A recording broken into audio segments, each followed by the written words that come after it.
आज Doubtnut app download करें। Doubtnut पर अपने सभी गणित, रसायन विज्ञान, भौतिक विज्ञान और जीव विज्ञान के डाउट्स का करो सफाया। बस प्रश्न की फोटो खींचो, एक ही प्रश्न को क्रॉप करो और तुरंत वीडियो सोल्यूशन पाओ। अभी डाउनलोड करें। प्रश्न है कि दो कण जिनमें से प्रत्येक का द्रव्यमान m एवं चाल v है, d दूरी पर है, समांतर रेखाओं के अनुदिश विपरीत दिशाओं में चल रहे हैं। कि जैसा कि हमने चित्र में बनाया कि इस प्रकार से दो समांतर रेखाएं हैं, ठीक है, ये पहली और ये दूसरी।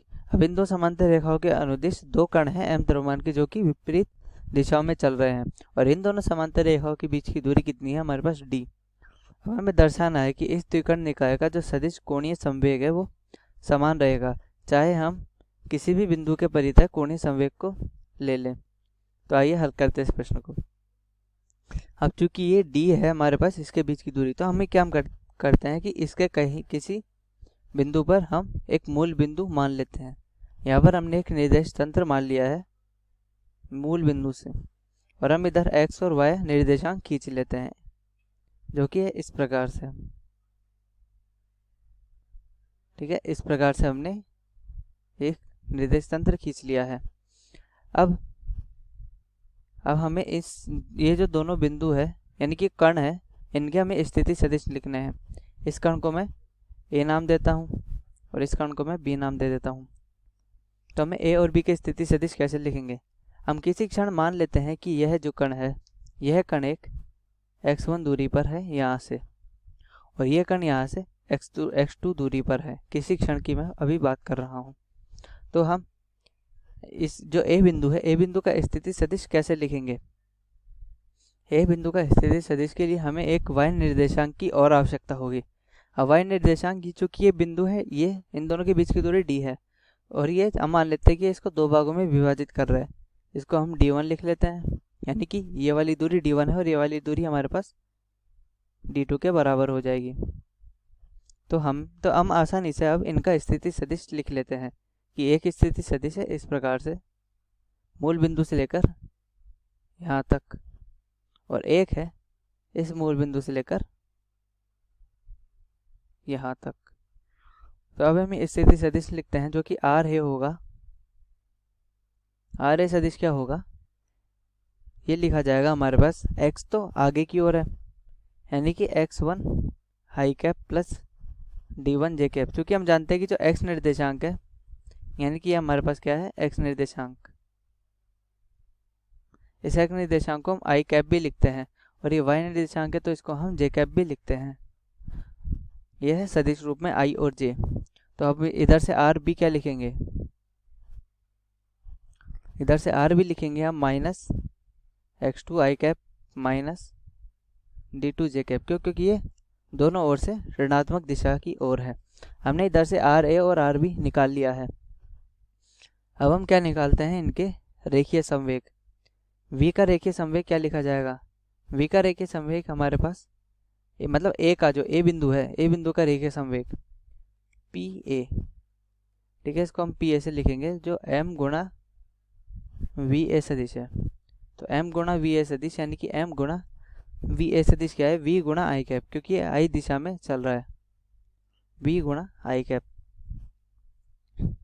अब pb हमें निकालना है,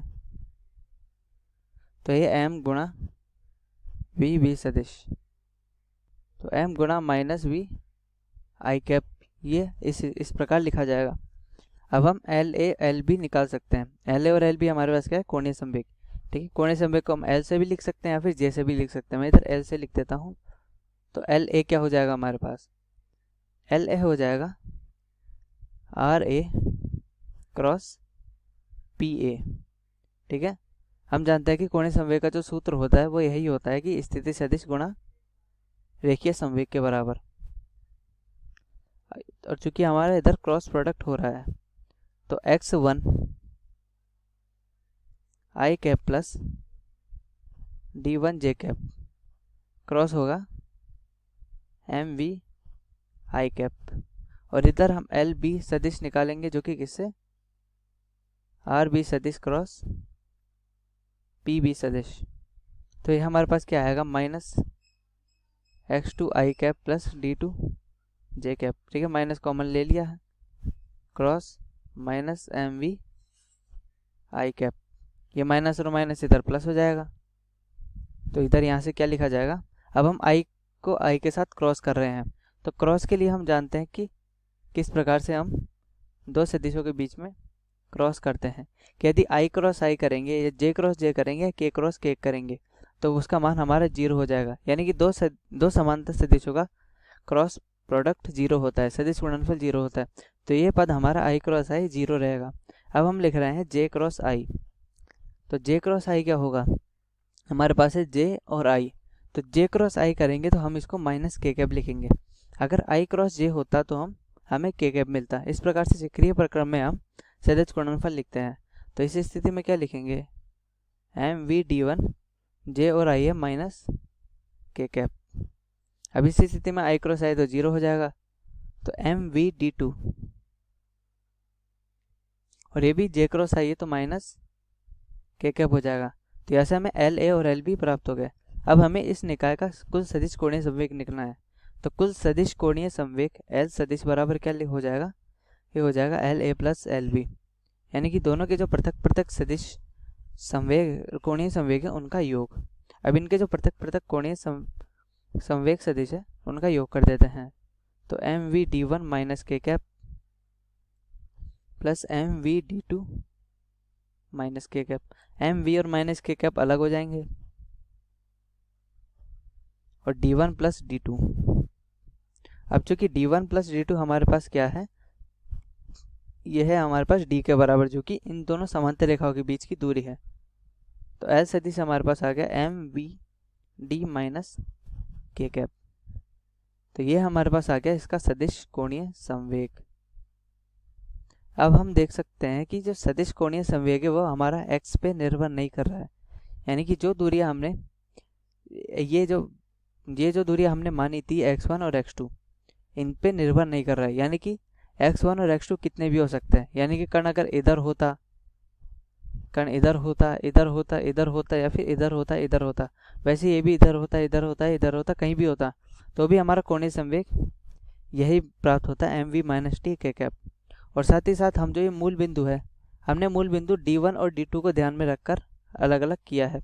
अब चूंकि हमें जो कोणीय संवेग मिला है वो D1 और D2 दोनों पे ही निर्भर नहीं कर रहा, तो हम कह सकते हैं कि यदि है वो हम इधर भी ले लेते, इधर ले लेते, या फिर इधर कहीं ले लेते, इधर भी कहीं पे भी ले लेते, तो भी हमारा जो कोणीय संवेग का मान है वो नियत ही रहता, क्योंकि जो इन दोनों की समांतर रेखाओं के बीच की दूरी है वो तो नियत ही है। तो अतः हम आसानी से कह सकते हैं कि इस द्विकर्ण निकाय का सदिश कोणीय संवेग समान रहता है, चाहे हम किसी भी बिंदु के परितः कोणीय संवेग को लिख ले, और यह हमने इस प्रकार से सिद्ध कर दिया है। कक्षा 6 से 12वीं से लेकर नीट, IIT, JEE वो एडवांस के लेवल तक 1 करोड़ से ज्यादा छात्रों का भरोसा। आज ही डाउनलोड करें डाउटनेट ऐप या व्हाट्सएप करें अपने सारे डाउट्स 8400 400 400 पर।